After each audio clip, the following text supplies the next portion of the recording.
Setiap kita manusia pasti punya pengalaman mulai dari nol dalam kehidupan kita. Saya pribadi dalam keluarga, pelayanan, pekerjaan, masa kecil semuanya mulai dari nol. Bapak Ibu Saudara jangan lupa untuk selalu menyaksikan tayangan program Mulai Dari Nol di YouTube channel ERC Sawangan setiap hari Selasa jam 7 malam. Pastikan tayangan ini akan memberkati setiap kita. Saya Michael Panjaitan, ini ceritaku mulai dari nol.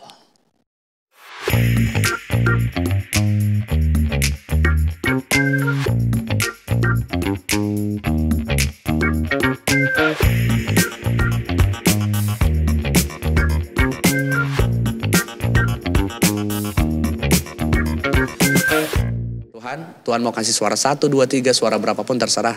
Saya mau melayani Tuhan, saya mau bernyanyi buat Tuhan. Sampai hari ini. Itu yang banyak orang gak tahu. Banyak orang pikir, oh Michael mah dari kecil udah nyanyi loh. Enggak. Justru itu tahun kurang lebih 2003-2004. Udah SMA. SMA. Jadi ada kegiatan-kegiatan di sekolah nyanyi-nyanyi. Aku gak pernah ikut karena aku gak ada bakat dan minat di sana. Sama sekali. Jadi sekarang teman-teman sekolah dulu udah pada di mana-mana kan. Kalau di grup, ya ampun Michael jadi penyanyi, ya ampun. Karena gak ada yang percaya. Aku aja gak percaya apalagi mereka gitu. Tuhan luar biasa sih. Nolnya di situ. Dari sisi Guntur mau nanya apa ke Michael? Ya kalau menurut aku sih ketika mulai sadar itu ternyata Tuhan kasih gift, itu kan suatu gift ya. Yang dari tadi di awalnya memang gak bisa. Kalau nyanyi fals, kalau pel itu sampai bisa sekarang. Itu apa sih namanya? Itu kan tanpa belajar, otodidak, tanpa les, tanpa otodidak. Itu ketika terjun ke dunia musik itu gimana rasanya itu? Ketika terjun ke dunia musik kan ini kan orang istilahnya nggak belajar, nggak pernah apa, kok tiba-tiba itu kan suatu gift dari Tuhan. Ketika mau terjun ke dunia musik itu apa rasanya gimana kan? Berarti udah punya modal kan? Iya. Udah milikin modal gitu kok sampai sekarang bisa jadi penyanyi. Ya bersyukurnya sama Tuhan sekarang ya. Tuhan kasih feel. Tapi sayangnya secara teori kan kurang ya. Iya. Jadi kadang-kadang kalau ketemu pemusik, aku tahu tuh gak ke situ kuncinya. Terus pemusik nanya, jadi kemana? Gak tahu, tapi gak ke situ aja gitu. Tapi tahu ada feeling. Tapi tahu kalau itu salah. Okay. Bisa dengar aduh di fals nih, ini. Tapi contohnya ke pemusik kan tahu ya Kang ya. Pasti kan 1, kedua, ketiga. Kalau pemusik nanya, terus Mike ini kemana? Gak tahu kemana. Tapi yang pasti bukan ke situ gitu. Nanti pemusiknya cobain, ke sini bukan, sampai nemu oh ya itu gitu. Jadi feel teringat. Iya betul. Jadi coba belajar not balok lah, nada nggak bisa. Sampai sekarang? Yes, nggak bisa. Oh berarti gini, misalnya mau nyanyi, nih tapi pemusiknya kesini itu salah. Saya maunya kesini nih sampai dapat. Iya. Sampai pemusiknya nemuin baru. Iya. Saya maunya nggak ke situ. Terus kemana? Nggak tahu. Pokoknya nggak ke situ. Tapi pas dia ketika pemusiknya mencari, ke situ. Iya. Kenapa bilang wow? Itu suatu apa ya? Jarang-jarang ada orang seperti itu. Jadi dia kayak apa ya, punya, misalnya dia pengen sesuatu ini, terus pemusiknya ini bukan. Tapi ketika nah itu baru. Jadi dia kayak udah punya punya imajinasi di dalam apa sih namanya? Padahal nggak punya talenta, tapi dia punya bisa berimajinasi gitu. Jadi nggak ngerti juga jelasinnya. Susah jelasin nih ilmunya, nggak ada ilmunya nih, susah jelasinnya. Lebih simpelnya punya feeling aja. Feelingnya. Sampai hari ini pun, even sama grup yang dulu, ya sama Ko Joseph lah, mention sebut aja sama Ko Joseph itu. Jadi kan kalau grup nyanyi Kang itu suara 1, 2, 3-nya secara partitur. Aku selalu kasih masukan, jangan partitur kaku banget, bikin begini. Yang pemusik itu, oh iya ya, enak gini gitu. Tapi disuruh nulis angkanya kemana nggak tahu. Jadi aku ngajarin penyanyinya gini loh nyanyinya gini, oke gitu. Tapi kalau disuruh nulis nggak bisa. Tapi ya puji Tuhan selama kita di grup itu juga, begitu albumnya rilis, banyak penyanyi-penyanyi yang notice, beda ya harmonisasinya gitu. Bagi yang ngerti. Beda nih, ini nggak sesuai partitur tapi beda, enak gitu. Ya nggak ngerti juga itu kemana kan kayak gitu. Aku sampai hari ini. Berarti pernah sampai menciptakan lagu? Ada beberapa lah. Lagu pertama yang pertama kali diciptakan? Waktu sekolah Alkitab, hampir menyerah waktu itu. mau pulang. Karena di rumah itu kan nyaman semuanya. Tiba-tiba sekolah Alkitab itu yang setahun di asrama, perempuan laki-laki nggak boleh ketemu. Keluar dari asrama sekali seminggu, setengah jam. Laki-laki kalau nggak salah hari Senin, perempuan hari Kamis. Jadi nggak boleh ketemu nih. Nggak ada kesempatan buat jalan-jalan. Keluar itu hanya untuk beli sabun, beli keperluan pribadi. Ini soal kita cuma di Jakarta di Binjai, Binjai. Medan sana. Oh my God. Sama ya. Asrama, handphone ditarik. Iya betul. Oke, kalau bubur enak Kang. Aku ingat banget itu bukan bubur. Tiap pagi loh ini. Nasi dikasih air, kasih garam. Tiap pagi. Bukan bubur ya, bubur kan enak ya. Nasi, kasih air, kasih garam. Gak dikasih lauk. Nah itu memang standar sih. Pembentukannya. Standar sekolahnya gitu. Yes. Untuk Judulnya waktu itu membentuk lah gitu kan. untuk hati hamba gitu. Yes. Dan kalau hari merah, tanggal merah kan senang nih mau keluar kan. Kakak-kakakku kan di Medan, Binjai ke Medan kurang lebih sejam 2 jam. Justru nggak bisa, kalau tanggal merah kita ke ladang.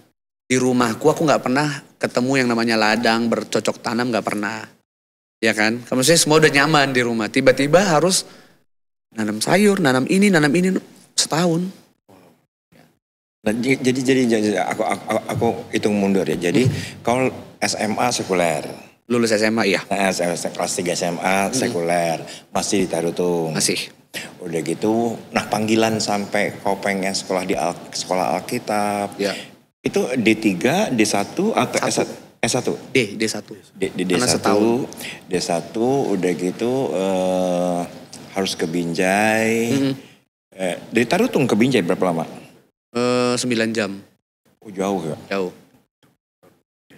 Udah di Binjai masih masuk pedalamannya lagi. lagi. Ya, enggak pedalaman banget lah, tapi enggak di Binjai kotanya. Gitu. Benar-benar terpencil. Dengan kondisi sekolahnya itu seperti itu. Ya. Kenal puasa ya di situ. Kang. Tiap Jumat kan puasa. Tiap Sabtu puasa. Sebelum lulus puasa Ester 3 hari. Enggak minum, enggak makan.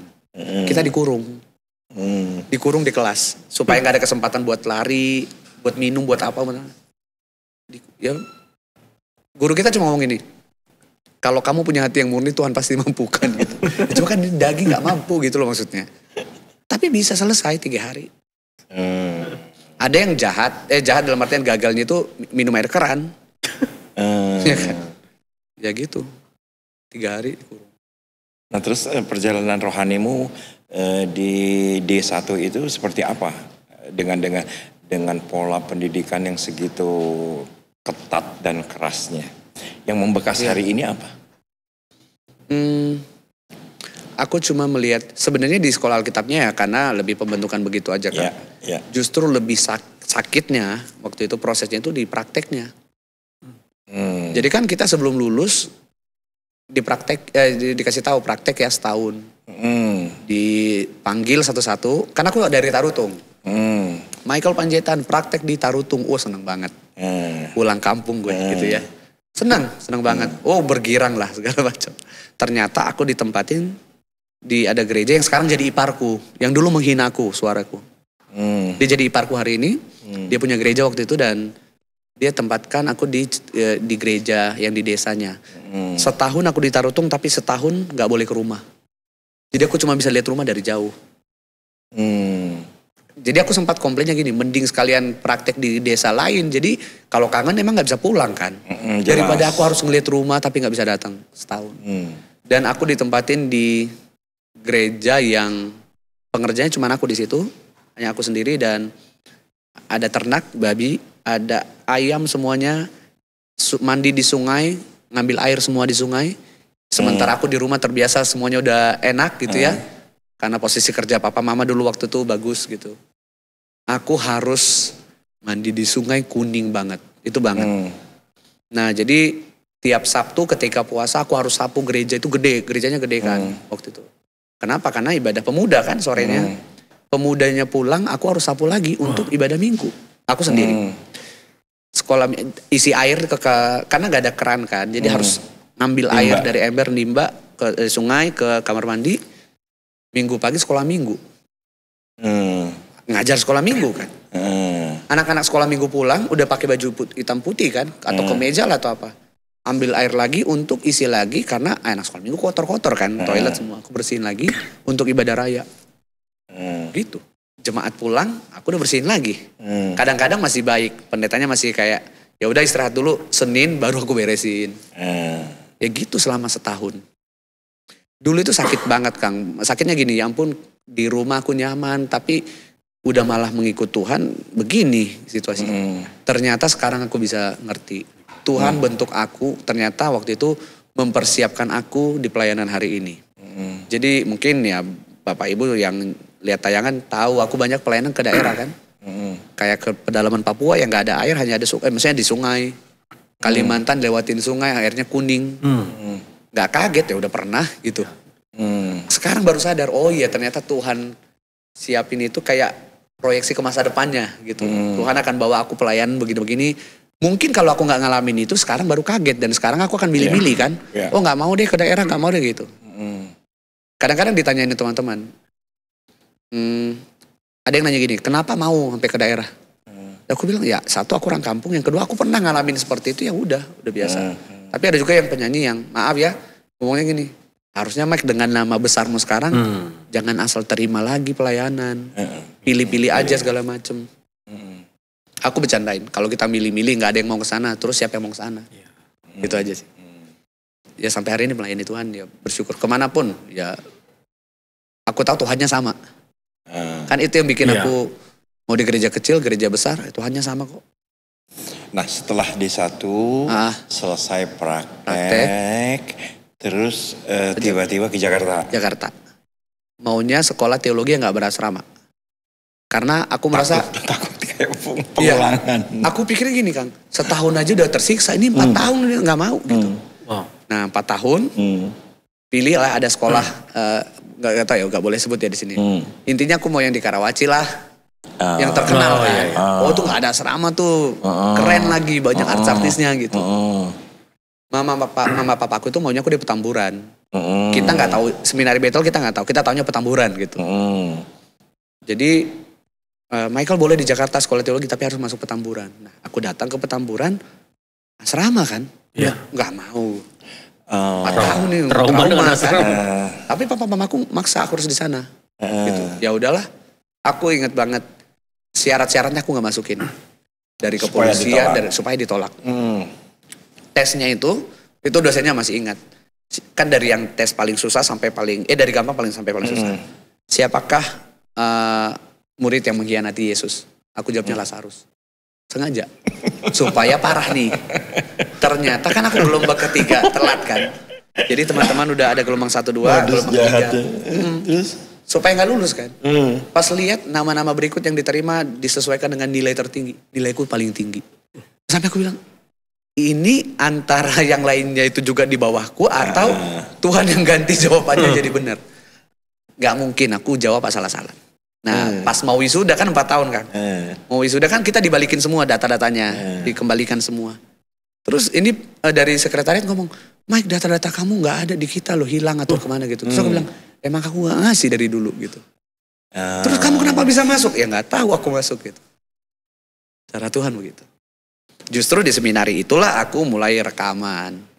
Mulai masuk TV, mulai yang gitu-gitu.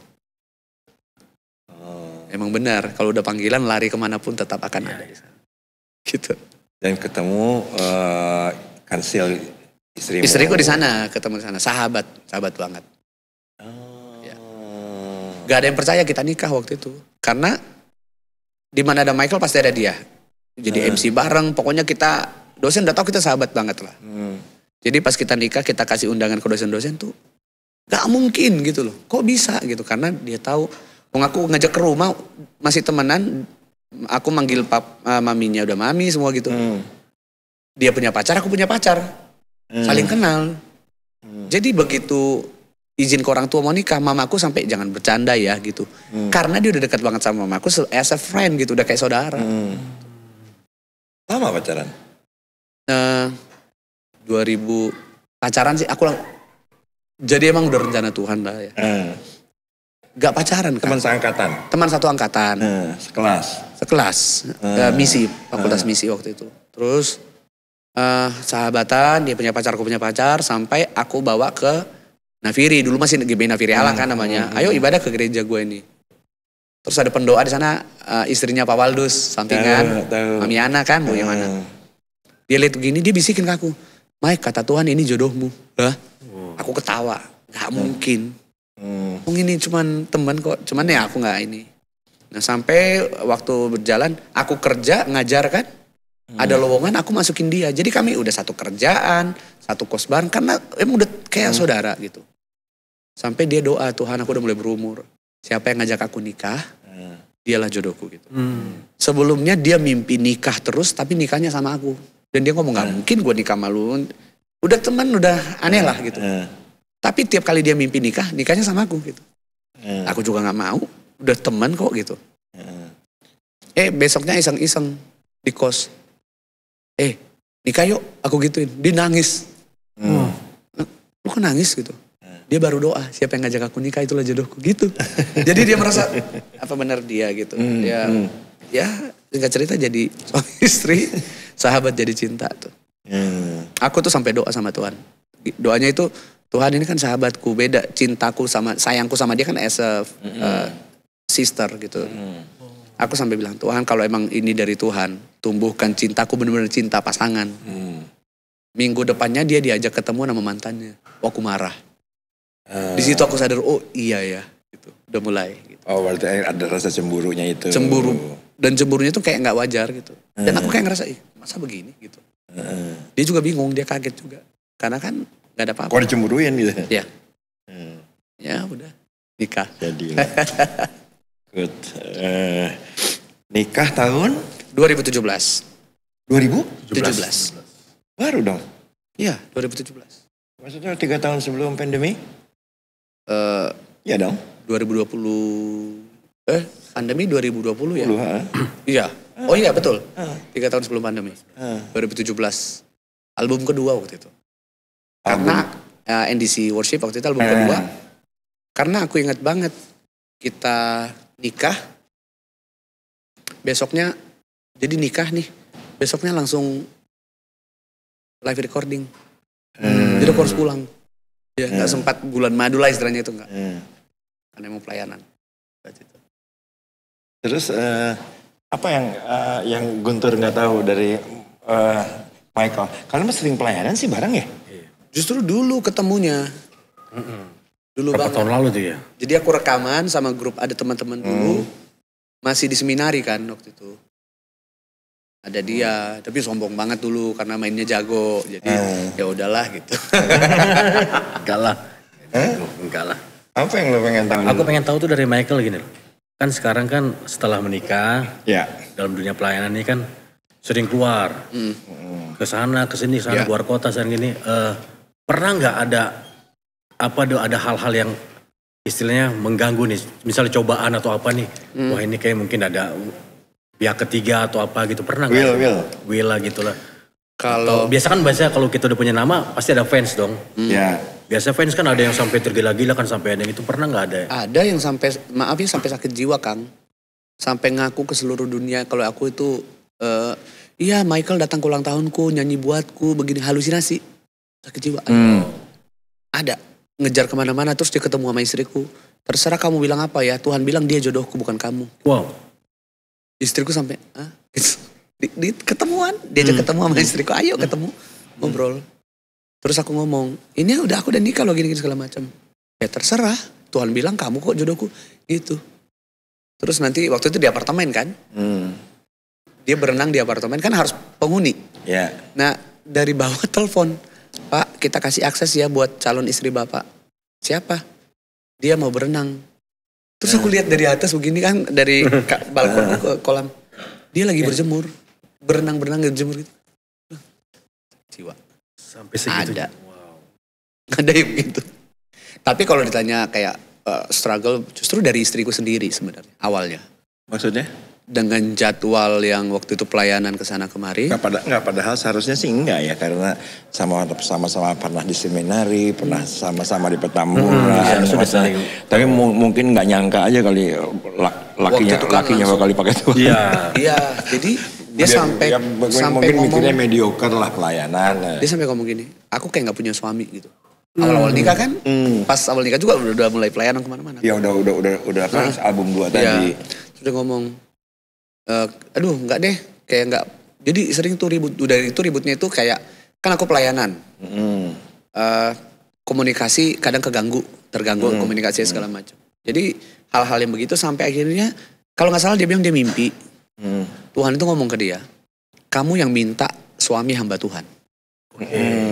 Aku kasih Michael sebagai hambaku, jadi suamimu. Michael itu milikku, aku akan pakai sampai kapanpun aku mau, ya aku pakai dia. Dia sadar, sejak itu dia bilang, Tuhan, terserah Tuhan mau pakai dimanapun, kapanpun, sampai kapanpun, dia milik Tuhan. Sampai hari ini. Jadi kalau hari ini kadang-kadang orang, ya kasihan apanya segala macam. Istriku yang justru yang nguatin aku gini, kan kita yang tahu, gitu. Wong aku yang urusan sama Tuhan kok, gitu. Terus justru kalau ada jadwal, kan aku komunikasi, ini gimana ya, kita okein nggak nih pas tanggal kosong. Istriku selalu ngomong gini, kuat nggak, sehat nggak? Kalau kuat, ayo melayani Tuhan. Gitu. Kadang-kadang orang pikir, ya maaf ya Kang, jujur-jujuran aja, kan banyak tuh yang ngomong, bahkan dari hamba Tuhan, Mike segitunya kejar target, segitunya kejar setoran segala macam. Loh aku bilang kalau kejar setoran, aku harusnya udah pakai tarif, pakai budget, pakai apa gitu. Bahkan beberapa gereja yang orang nggak tahu, udah kita nggak dikasih PK, kita yang nabur ke sana. Tapi kan kita nggak perlu kasih tahu ke orang. Makanya istriku selalu ngomong, kita yang tahu. Urusannya kita sama Tuhan kok. Gitu. Jadi aku selalu ngomong, sayang kayak ini gimana? Kuat nggak? Tapi ada beberapa syarat tertentu, contohnya ulang tahun harus bareng, anniversary bareng. Alasan apapun jangan terima di tanggal itu ulang tahun anak-anak gitu. Terus ya memang akunya sendiri Kang yang sampai sekarang dicap sombong jadinya sama teman-teman yang lain, karena kalau aku udah di Jakarta, atau maksudnya di rumah, pasti aku main sama anak. Udah nggak ada niat untuk jalan ketemu orang, ketemu apa. Jadi teman-teman selalu ngomong sombong banget, bukan sombong. Kecuali ada meeting nih di Jakarta gitu, sekalian ya udah yuk ketemu gitu. Tapi kalau khusus untuk nongkrong, untuk main, kayaknya waktuku terlalu sayang, mending aku sama anak-anakku nonton bioskop kayak ke mall, kayak main kayak gitu. Mikirnya udah ke sana. Gitu. Terus jadi anak-anakmu sekarang yang pertama usia 5 tahun. 5 tahun, yang kedua 1 tahun. 1 tahun. Udah gitu ya lagi lucu-lucunya sih. Lagi lucu-lucunya. Apalagi yang nomor 1 kan posesif banget. Dia udah tahu WhatsApp, dia udah punya nomor sendiri. Dia WhatsApp, kita pelayanan kan, nanti nggak dibalas, Papa panggil lagi. Papa, terus nanti voice note, oh sombong ya, udah nggak ingat anaknya lagi. Kalau kita lagi pelayanan kan nggak bisa balas. Posesif banget. Papa udah di mana sekarang? Tadi perjalanan ke sini kan dia tahu macet, dia tanyain. Jadi aku harus lapor, udah nyampe ya, udah ini. Seru juga diposesifin sama anak. Sorry, yang 5 tahun putri? Perempuan, iya putri. Oh pantes. Iya. Terus yang 1 tahun? Cowok. Pas, udah tutup pabrik. Belum. Wow. Enggak, bukan belum. Jadi dari dulu pengennya. Maksudnya kalau dari sisi Batak kan kalau yang penting Udah lengkap, itu udah sempurna. Lengkap sempurna itu. Tapi kalau aku kan dari dulu pengennya 3. Karena kan aku dari keluarga banyak, 4 orang.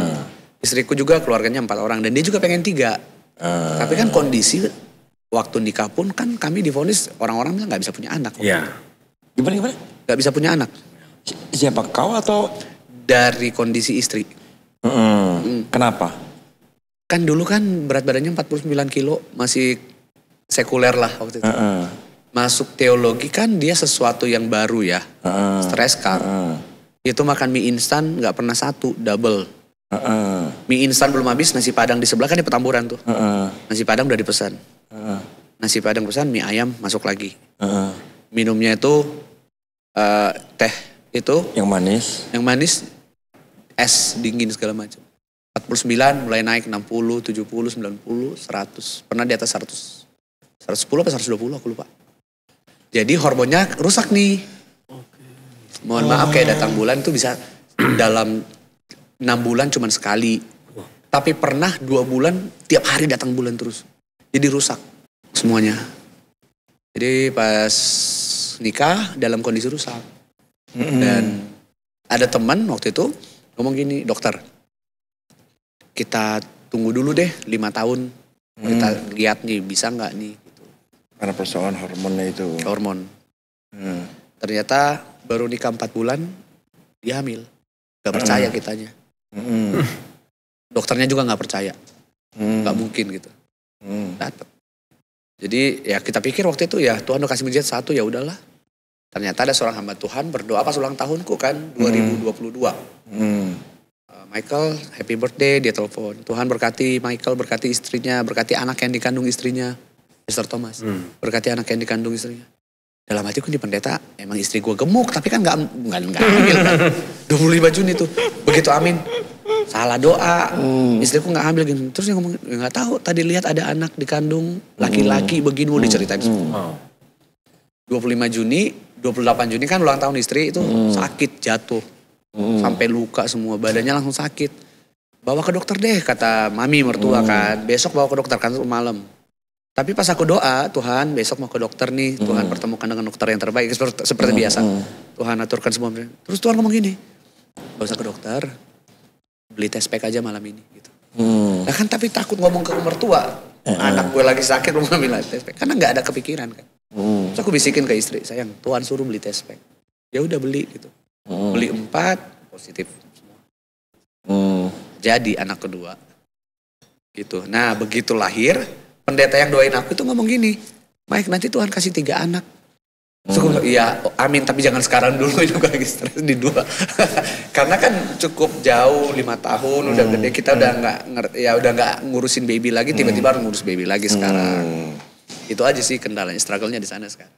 Jadi kalau ditanya maunya kalau bisa 3, kalau bisa, tapi kalau nggak Tuhan bilang enggak ya udah bersyukur.